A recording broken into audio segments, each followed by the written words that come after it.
So ఇది కూడా అలాంటి దుర్మార్గమే. హైదరాబాద్ జువెనైల్ చిల్డ్రన్ హోమ్ లో జరిగిన ఘోరం. కామవాంఛను తీర్చుకోవడానికి హోం పర్యవేక్షకుడు అబ్దుల్ రెహమాన్ మృగంలా మారిపోయాడు. నలుగురు బాలుర మీద లైంగిక దాడికి తెగబడ్డాడు. జువెనైల్ హోంలో చిన్నారులను కంటికి రెప్పలా కాపాడాల్సిన సంరక్షకుడే భక్షకుడయ్యాడు. చెప్పలేని రాయలేని రీతిలో గత కొన్ని నెలలుగా వారి మీద తరచూ లైంగిక దాడికి పాల్పడుతున్నాడు. 14 ఏళ్ల బాలుడు దసరా పండక్కి ఇంటికెళ్లి అస్వస్థతకు గురయ్యాడు. పండుగ తర్వాత మళ్లీ జువెనైల్ హోంకు వెళ్లేది లేదని కూడా చెప్పాడు. ఏమైందని తల్లి గట్టిగా అడిగితే జరిగిన ఘోరమంతా చెప్పాడు. అది విన్న తల్లి గుండె బద్దలైంది. వెంటనే పోలీసులకు కంప్లైంట్ చేసింది. బాలుడితో పాటు మిగతా చిన్నారులకు కూడా వైద్య పరీక్షలు నిర్వహిస్తే లైంగిక దాడి జరిగినట్టు నిర్ధారణ అయింది. నిందితుడు అబ్దుల్ రెహమాన్ పై లైంగిక దాడి case, SC ST atrocity case నమోదు చేశారు.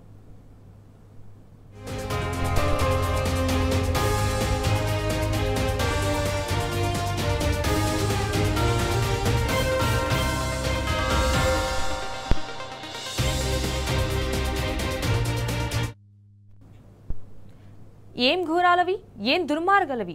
అడవిలో బతుకుతున్నామా, సమాజంలో ఉన్నామా? అడవి జంతువులకు కూడా కొన్ని విలువలు ఏడ్చాయి కదా, మరి ఆపాటి ఇంగితం కూడా మనుషులకు లేదా? పసి బాలికలపై, ముక్కు పచ్చలారని చిన్నారులపై ఇన్ని అఘాయిత్యాలు జరుగుతుంటే పోలీస్ వ్యవస్థ ఎవరికి కాపలా కాస్తోంది? ఏ కద్దరు చొక్కాలకు యూనిఫామ్ అప్పగించింది? ఎవరి ఇండ్లకు పోలీస్ తుపాకులు రక్షణ కల్పిస్తున్నాయి? పోలీస్ స్టేషన్లు ఎవరి జాగిరిలా మారిపోయాయి? గత 10 ఏళ్లు స్ట్రిక్ట్గా ఉన్న లా అండ్ ఆర్డర్ ఇప్పుడెందుకు ఆర్డర్ తప్పింది? అటు ఇటు శాంతి భద్రతలు ఎందుకు విషసర్పాల పడగ నీడలోకి వెళ్ళాయి?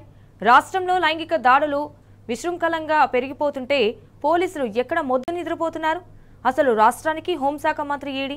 వారానికి 3 సార్లు కమాండ్ కంట్రోల్ సెంటర్లో ప్రత్యక్షమవుతున్న సీఎం రేవంత్ చాయ్ బిస్కెట్ మీటింగ్లకే పరిమితమయ్యాడా? కామాంధుల రాక్షస పంజాల్లో చితికిపోతున్న పసి హృదయాల వేదనకు ఎవరు జవాబు చెప్తారు? అయ్యా రేవంత్ మహాశయ, మీ నాలికొక్కటే పని చేస్తుందా? మీ కళ్ళు చెవులు పనిచేయవా?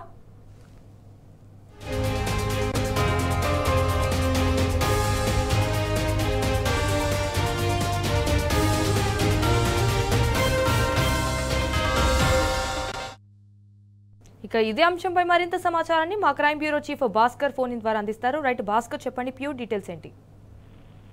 ఇవాళ తెలంగాణ రాష్ట్రంలో మహిళలపై జరుగుతున్నటువంటి అత్యాచారాలు చూసినా కూడా, పిల్లలపై జరుగుతున్నటువంటి ఇట్లాంటి అత్యాచారాలకు సంబంధించినటువంటి వ్యవహారాలు చూసినా కూడా ముక్కున వేలేసినటువంటి పరిస్థితి కనిపిస్తోంది. హైదరాబాద్ పాటు తెలంగాణ మొత్తం కూడా ఇట్లాంటి నేను కొనసాగుతున్నాయి. 8 ఏళ్ల చిన్నారి ఒక పొరుగువాడిని చేత లైంగిక అత్యాచారానికి గురైనటువంటి ఫిర్యాదు నడుస్తోంది. 14 ఏళ్ల అమ్మాయిపై ఒక లాడ్జీలో అత్యాచారాలు చేశారు అనే కేసులో 9 మంది అరెస్ట్ అయ్యారు. ఈ కేసు యాదగిరిగుట్ట పరిధిలో జరిగింది. హైదరాబాద్ లో శంషాబాద్ ప్రాంతంలో 10 ఏళ్ల బాలికను ఒక మైగ్రేట్ వర్కర్ అత్యాచారం చేసిన కేసు కూడా ఇటీవల నమోదైంది. క్రికెట్ బ్యాట్ కోసం మైనర్ బాలికను కుక్కడలో అత్యంత దారుణంగా పొలిటింట్లో ఉండే మైనర్ తగ్గినటువంటి ఘటన.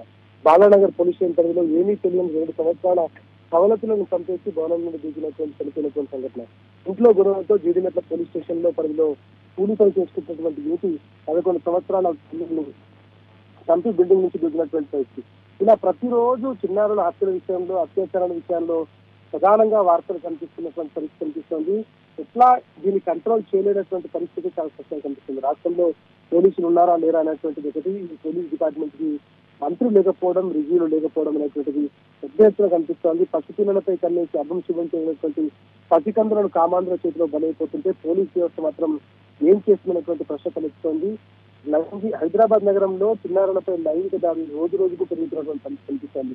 నగరంలో ప్రతి నెల 50 నుంచి 60 పోక్సో కేసులు నమోదవుతున్నాయంటే ఇది ఎంత పెద్ద ఎత్తున ఉందో అర్థం చేసుకోవాల్సిన అవసరం కనిపిస్తోంది. 2025 ఆగస్టు నాటికి 432 కేసులు పోక్సో కేసులు నమోదయ్యాయని చెప్పడం పట్ల ఎంత పెద్ద ఎత్తున అభంశుభం తెలియని పిల్లలపై కన్నేసి కామాంధులు ఎంతటికైనా దిగజారుతున్నారనేటువంటి విషయం చాలా స్పష్టంగా కనిపిస్తోంది.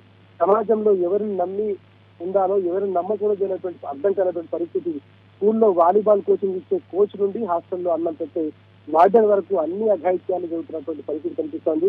నగరం చుట్టూరా రోజు స్కూళ్లలో, కాలేజీల్లో, ఇళ్లలో ఉండే పిల్లలపై సైతం వెంటాడుతున్నటువంటి కామాంధ్ర దాటికి చాలా మంది చిన్నారుల జీవితాలు ఆగమవుతున్నటువంటి పరిస్థితి కనిపిస్తోంది. కాంగ్రెస్ ప్రభుత్వం ఏర్పడిన తర్వాత మొత్తం ఇప్పటి వరకు ఉన్నటువంటి లెక్కల ప్రకారం హైదరాబాద్ నగరంలో 2023 సంవత్సరంలో 559 పోక్సో కేసులు నమోదు కాగా, హైదరాబాద్ నగరంలో నమోదైనటువంటి కేసుల్లో 2024 సంవత్సరంలో 713 పోక్సో కేసులు నమోదయ్యాయి. ఇక 2025 సంవత్సరంలో ఆగస్టు వరకే 432 కేసులు నమోదయ్యాయంటే ఇది లా అండ్ ఆర్డర్ వ్యవస్థ ఎంత అధ్వానంగా ఉందో అర్థం చేసుకోవాల్సిన పరిస్థితి కనిపిస్తోంది. ప్రభుత్వం ప్రజల్లో విద్యార్థుల్లో ఎలాంటి అవగాహన కార్యక్రమాలు కలిగించకపోవడం కూడా దీనికి చాలా స్పష్టమైనటువంటి ఆనవాళ్ళు కనిపిస్తున్నాయి.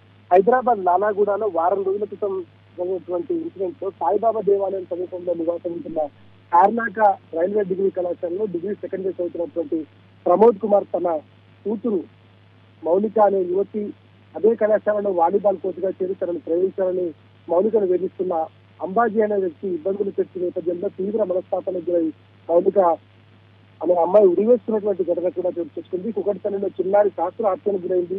అరూర్ నగర్ లో 13 యువకుడు అత్యాచారం చేసినటువంటి ఘటన.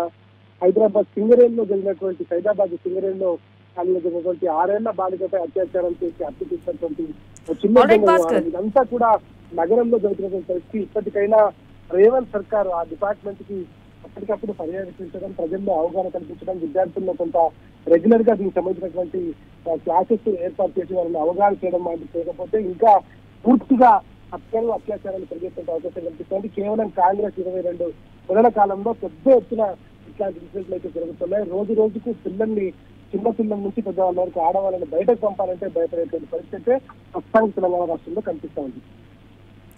All right, Bhaskar, thank you for the updates.